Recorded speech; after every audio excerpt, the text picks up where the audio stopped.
Welcome to Freaky Fauna Friday, where every Friday we take a little time and explore some of the freaks of nature from around the planet we cherish so deeply. So please, jump aboard and let's explore the wilds together.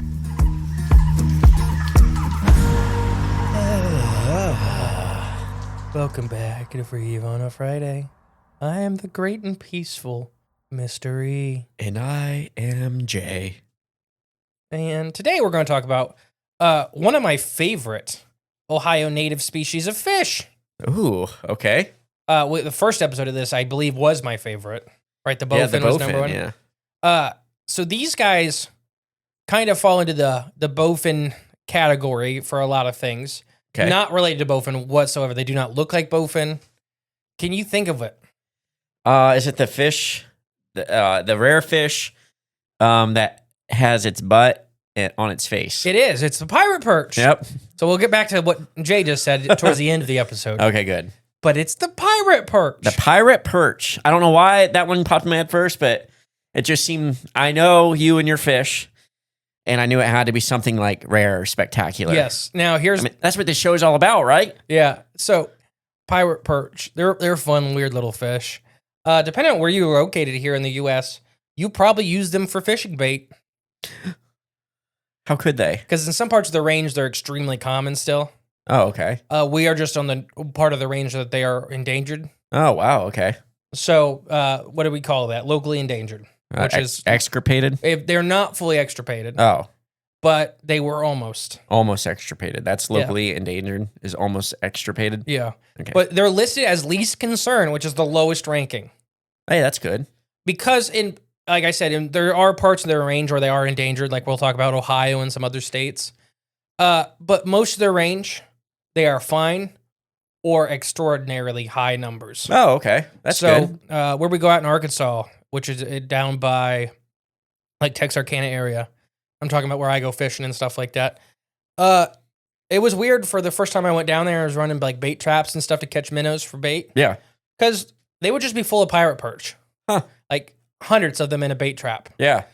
And for coming from Ohio, where we only have them in one stream, yeah, it's just like, this is more than my entire state has in this bucket. Why don't they just bring them from down there up here? Well, we'll talk about that. Okay. So the big thing is introducing watershed diseases. So that's very hard to do, and to do it correctly and safely.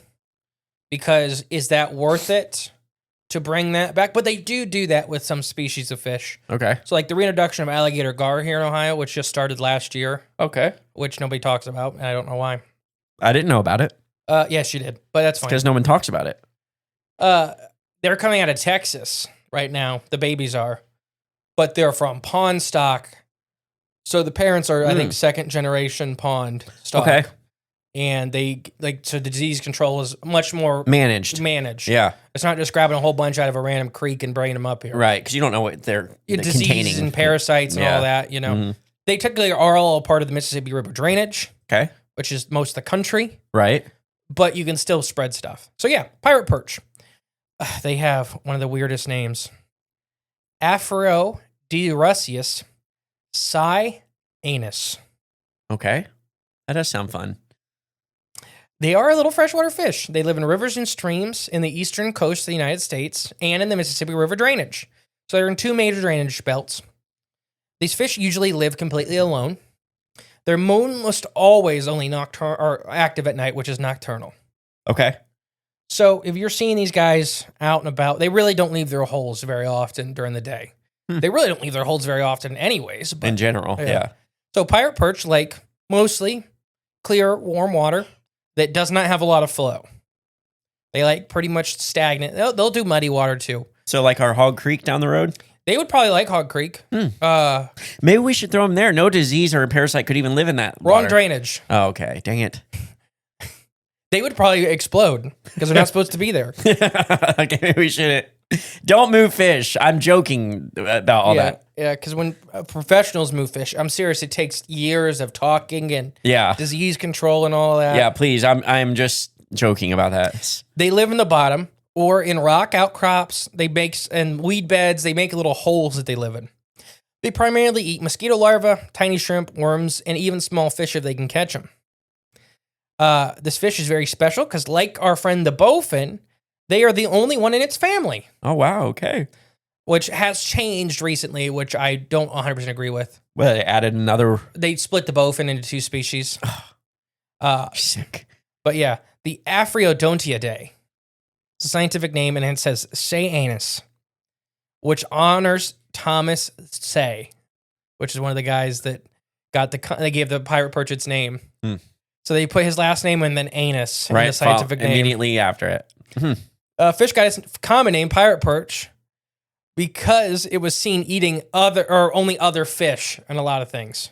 So it would like ambush them, come out of a pirate. Okay. So they're small fish. They normally never get past 5 inches long. And I've seen a lot of adults that are, maybe 2 inches long. They're very small headwater, like stream fish, so they don't get very big. I've seen some really big ones. I've seen one that was probably about 5.5 or 6 inches long. Dang, a lunker. Which looked like a little perch. Yeah. They're usually dark brown, but they can be a very vibrant purple. Is that when they're breeding? No, it can just be purple. Okay. I've seen some. We have both around here, but the purple ones are really pretty. A lot of times they have a darker stripe near their tail, and they'll even have like a dark stripe across their face. They're very unique. Thing about pirate perch is where their cloaca is located. Is that what I mentioned at the beginning? Yeah. So the cloaca is a opening for both waste and reproductive means. Yeah, like birds have that. Yes, birds have a cloaca. A lot of reptiles have a cloaca. Mm-hmm. So it is right underneath their head. So it's like so when people say, oh, that guy has a butt chin. These pirate guys perch have a butt chin. literally have a butt chin. There are papers that say butt chin for the like fish. Oh, that's a fun name. That's it. Yeah. There's only one fish. Well, only one fish here. Right, in Ohio. Mm-hmm. I think they're the only one in the U.S. like this. The other one, it has something kind of similar. It's not as dramatic, but kind of similar, is the electric eel. Okay. That's because their whole body's organ to produce electricity. So it's located. The pirate perch is also the only animal that uses a special kind of chemical camouflage. Wow. Chemical? It helps it hide from many different animals that might want to eat it because it lives in shallow holes. So things like catfish and stuff could easily suck them out of their holes. Yeah. So, and they have their heads hanging out, but they produce a chemical camouflage that keeps them masked. So animals that are using chemical detection can't smell them or sense them. Yeah. Gotcha. That's pretty neat. Yeah. They're very unique fish. Nature finds a way. So the question about why they're, we said cloaca, but the funny term is their butthole. Why it's on their chin is that they back into a little hole that just barely fits their body. And we don't know if it's to help place eggs better because you don't have hands. Right. So is the female has it there so she can basically use her chin to put eggs in certain spots and hide the eggs better? Is it so when they back up into their hole, waste automatically goes out of the hole? Mm-hmm. Like their poop essentially, goes out of the hole? We don't really know yet, but there are a lot of ideas, and those are kind of the two prominent ones. Yeah, it makes sense, though, especially if they spend all their life in the hole. Yeah. You'd imagine their body's going to slowly, we don't enjoy this. You're getting your room all messy, essentially, over and over. You're going to have to clean it up. If I don't have to clean it up, I'm going to find some way around it. Mm-hmm. So put my butt on my chin. They are freshwater fish. They live in places where water temperatures are usually between 41 and 79 degrees Fahrenheit, which is most of central and eastern United States. I bet family dinner has to be awkward, though, for these pirate fish. It's just all the same. I guess so. Once you're all the same, yeah, I guess it makes no difference. So invite a friend over. They live in what's called the Atlantic Slope drainage and the Great Mississippi drainage. They are also found in the Mississippi valleys, and they have been found in some eastern parts of the Great Lakes Basin. That's us. Yeah, so there's a question whether they're supposed to be there or not. Oh, okay. Like somebody actually, you got put me them excited. in a bait bucket. Yeah, by accident. And dumped them. It happens. Especially in our county, we're the closest spot between the two watersheds. Yeah. So could happen. Pirate perch have a very different status across their whole range. So they are completely extirpated from Pennsylvania, Okay. which is a neighboring state for us. Yep. They are darn close to it here in Ohio. They are only in one creek. And we're not telling you where it is. It's Camp Creek. Okay, there. I just did. You can look it up. And supposedly, there's a story behind that, I'll tell you. They were only rediscovered in like 2000 here in Ohio. Relatively recent. Yeah. And it's because the DNR a long time ago in like the 60s and 70s said that they reintroduced pirate perch and they lost the records of where they did it. Oh, okay. And then I think you might have figured it out. Well, maybe. And then I actually know the guy that rediscovered them. Found them in a creek called Camp Creek, and now they're actually in the Auglaize River. Hey, all right. The Camp Creek feeds into. So they established. Down. Yeah. Good. They have 2 sites officially, I believe they've been classified in the Auglaize. Nice. Okay. So he rediscovered them, and then the DNR was like, "Yeah, that's where we put them." They have no idea. They just assumed it was. But it probably is, though. I agree, but you can't take away his rediscoverment because you couldn't figure out where you put them for 30 years. I understand that. You don't want to take away from that guy because he did rediscover it. Yes. He did. That's all I'm getting at. Yeah. Is that it was... Well, they're both probably right. At that point. Yeah. Yeah. I would still count it as a rediscovery. I mean, he went out there and found them, and they were missing. They were not supposed to be there. Yeah, so there you go. That's a rediscovery. But they're pretty cool. But then you go into other parts, like I already mentioned Arkansas. They're everywhere. Oh, my gosh. And if you go into a slow-moving creek, they're there. They are the most common fish. Yeah. Which is good. I mean, be careful when you're catching fish down there. You just don't kiss them on the lips. But yeah, they're no longer found in Pennsylvania. And the big thing that they believe is due to cities growing and changing the environment, dams are huge things, which can make their habitats even smaller. It's called habitat segmentation. They could cause them to disappear from other areas too. I know West Virginia and Ohio are pretty high on that chopping block. I don't even know. I think they're still listed as either threatened or endangered in West Virginia, but I don't even know. There's very many of them left there. Yeah. Ohio, like I said, they're in one creek and now one river. All right. Well, they're spreading, Yeah, and I think they will. They'll do well in the Auglaize. Because the Auglaize is very large, but slow moving and has a lot of weed banks. Oh, good. So they're not normally found in river systems because they hate move too moving fast. water. Yeah. Well, every journey begins with a single step. But yeah, these guys love hiding in plants and woody debris, rocks and river banks, tangled roots. Bigger pirate perch often choose complex hiding spots than smaller ones. Oh. So they'll actually go into the maze of a root thing and memorize their maze entrance to get to where they sleep. That's pretty cool. They gather under hidden areas to stay safe from animals that might want to eat them. Anything. Birds, otters, mink. Pirate perch hunt mostly for food at night. Like I already said, stoneflies, dragonfly larvae are a big, favorite food up here. But also small shrimps, worms, and larvae. A lot of people don't realize that even here in Ohio, we have a lot of shrimp species. I didn't know that. Yeah. I know about fairy shrimp, but... so those aren't real shrimp. Oh, okay. But they are shrimp by name, but they're not technically a shrimp. Okay. But we have grass shrimp. There was the Ohio River shrimp, which may be extinct. I actually know a person that's working on them. That they are just a giant river shrimp that used to live in the Ohio River drainage. But they can be, anyways, there are a bunch of species of shrimp. So if you go cast netting in Indian Lake for bait fish, you'll catch sometimes a whole school of shrimp. I didn't know that. Wow. Just like the jellyfish in Indian Lake, which I think we'll do next week. Ooh. Because people have been asking about that one. Yeah. I mean, any questions about pirate perch? Didn't we tell you how many eggs they lay? Yeah. Between 1 and 400. Oh, okay. 100 and 400. Sorry. Oh, okay. I was going to say, that's pretty 1 in 400. No. Specific. It's been a rough year. I can only make one. They can start having babies at the end of their first year. Okay, nice. In the wild, they rarely live past 4.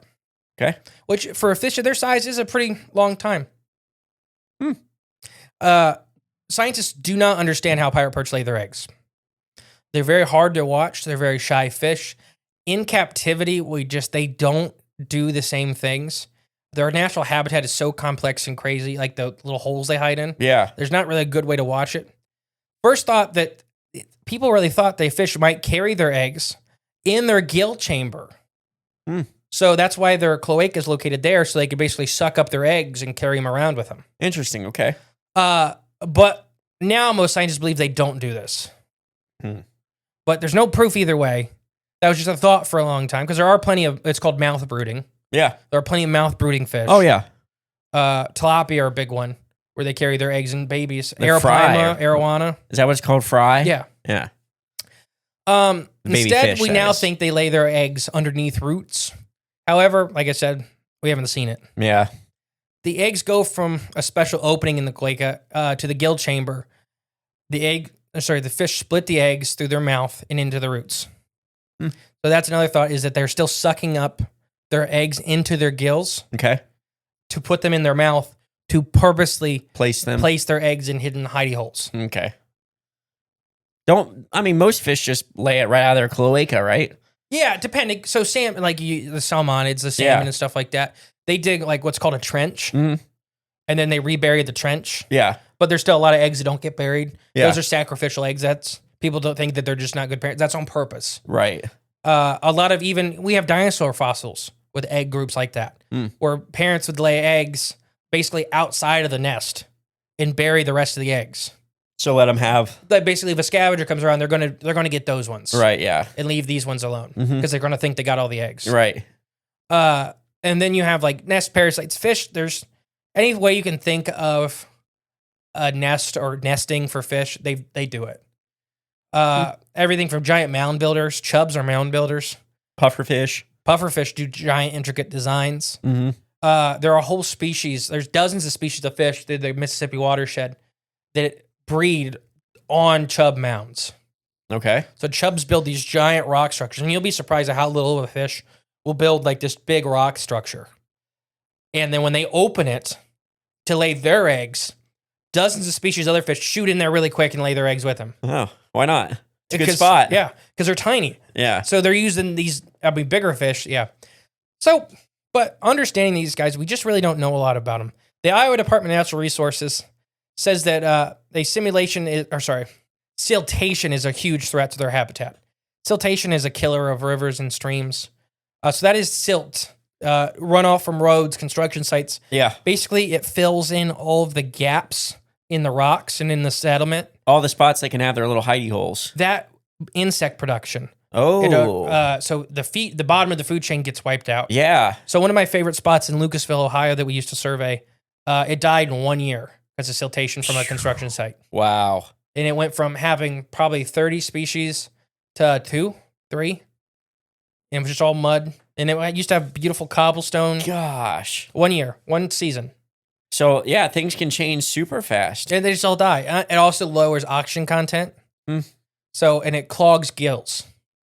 Wow. So this is another thing why common carp, they are naturalized now, but why they were are so detrimental is they can handle a lot of siltation, and their feeding stirs up a lot of siltation. Their gills can actually kind of shed that stuff off. Okay. But they'll wipe out other species that are competing with them. Right, yeah. Makes sense. Water pollution is also a huge thing. People don't understand that just because it's a wetland or a swamp, quote unquote, that it's not dirty.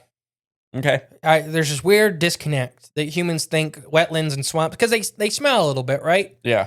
That is biological processes happening. They are actually, most of the time, in healthy swamps and wetlands, very clean. So the species are more sensitive in wetlands. Okay.